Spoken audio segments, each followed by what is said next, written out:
Hello, I'm Bob the Bookerer and welcome to my channel. Today I wanted to talk about an author who I've read a few books of recently and really greatly enjoyed, far more than I was expecting to, and who I just found had a really interesting take on the world and in talking about sort of sharing his own story. And that is Édouard Louis, a French writer who writes these sort of autobiographical pieces that are sort of, I mean, it's very tempting to sort of call him like a gay male Annie Ernaux. They're very different in many, many ways, but there is a sort of similar confessional style at times that I found really quite enchanting. So Édouard Louis is relatively young, and I think is actually younger than me, which occasionally is one of those things where I'm reading it and being like, oh, what am I doing with my life? But he has sort of, the main thing that I kept on, basically I kept on hearing about this book here, A Woman's Battles and Transformations, which came out in English this year. And I kept on seeing it everywhere. I kept on sort of being quite intrigued by it and sort of wanted to go back and read a little bit more of his. And so I did, and I read these three, and I think there is another one that's been translated into English, The History of Violence, which I really look forward to reading, even though the title does not fill me with a massive amount of hope in some ways. And also I did read another book recently, which is this book here, Whatever Happened to Queer Happiness, by Kevin Brazil. And in one of these essays, he references A History of Violence and something that goes down in one of those books. And yeah, it does not sound like the cheeriest material either. But I mean, there's also something to be said about a lot of his work. Édouard Louis, from the three I've read, does seem to have had a particularly troubled upbringing at times, sort of discussed in several different ways. So he grew up as a young gay man, a working class man as well. And so there are lots of complicated parts of his family history and family story that all kind of connect in quite a bizarre way. So in Who Killed My Father, this sort of focuses a lot on sort of some of the state violence or kind of, governmental political decisions that have impacted his father's life. So not only that, they grew up relatively poor, but also that his father was doing these really kind of backbreaking physical bits of work. And then when he is injured by a piece of machinery and by sort of something happening within the workplace, he is then sort of in many ways subject to many of the parts of healthcare and sort of social support that people face in those situations. And he actually at the end of this book goes on to list political figures and the various decisions they made and how that contributed to the death of his father in Édouard Louis' eyes. And so, for example, that's, they upped the price of a form of medication, or they reduced benefits for those out of work, or, all of these little things and the impact that had on basically crushing the spirit of his father. So not, again, particularly cheery, but a really interesting analysis I found of the state and of politics and the impact, the very real impact that can have on people's lives. I'm discussing these pretty much in the order that I read them, but which is sort of slightly out of order really in many ways. But there we go.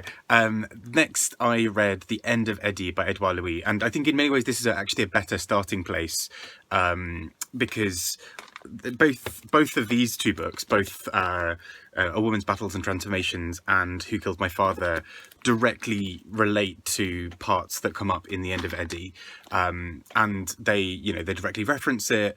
They reference events that take place in it as well, and they even reference the success of the book, actually. The fact that he then became a published author. But The End of Eddy is more of an autobiographical novel and slightly longer than the other two. But I mean, that's not saying a great deal. This is just under 200 pages. But yeah, this basically goes through a lot more of his childhood and essentially being called slurs, homophobic slurs, from a very young age. And he, in this book, details a lot about how the deck was sort of stacked against him. He's this man who is, young boy who's read as being entirely different, and he's read in a certain way by people around him as being effeminate or as being useless or what have you. And that, combined with the fact that he's working class, means that he's just sort of singled out as this source of abuse and of bullying and humor, humor against him. And so this really carries on with him. He really holds on to a lot of this in his life. And what then sort of transpires really is that Edouard talks about how he sort of slowly moves away from some of those scenarios and places, and eventually has some kind of ability to look back and try and understand what's happened to him, but also that so much damage has been done in the process that he is this man who now lives with what he sees as almost this sort of target on his back, or he is constantly looking over his shoulder a little bit, and it's really hard for him to ignore some of those scars and to sort of to look past that. In the meantime, his relationship with his parents is incredibly complicated. He has this relationship with his mother, which is sometimes, he's her favorite kind of golden child. At times he is, why can't he be like all the other kids? His father sees him very much as being, almost like he doesn't have a son.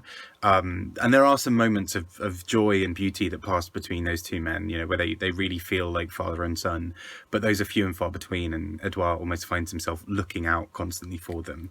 And this is revisited a bit in the next book, in A Woman's Battles and Transformations, which is very, very short, but reads a bit more like a tribute to his mother, who is on the front cover. And she appears a couple more times through the book with other pictures. He distinctly talks about trying to look in at his mother and look at this picture in the past and try to understand what she was going through, or try to understand what was happening in her life. And in many ways he can't access that, but in other ways he knows enough about her and maybe what was happening to piece some parts together. And this I found especially beautiful. I really loved the tenderness that he feels towards his mother, but also the sheer complication of their relationship. This is not an easy relationship by any stretch. It's incredibly complicated, but it is a beautiful, beautiful book nonetheless, I thought, if grisly and quite complicated. And so with the three of these combined, and as I mentioned, I will go on to try and read The History of Violence to kind of understand a little bit more. It's just this really complicated way of looking at his family. And I don't mean that to say these books are inaccessible. They're incredibly accessible, I found.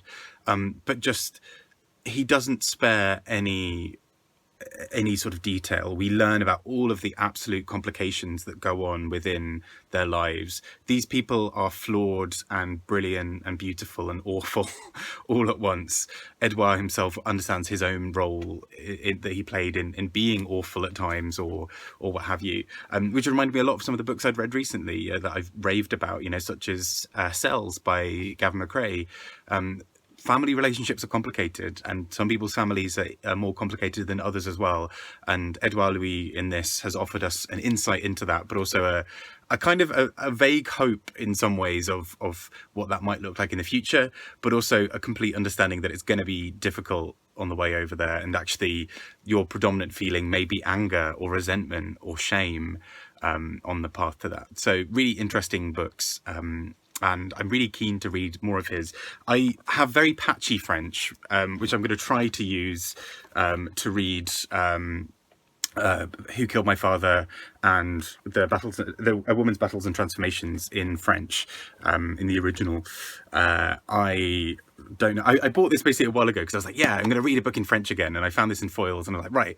And then I thought maybe it's worth my while me reading it in English first, just to make sure I vaguely understand the book and that I enjoy it.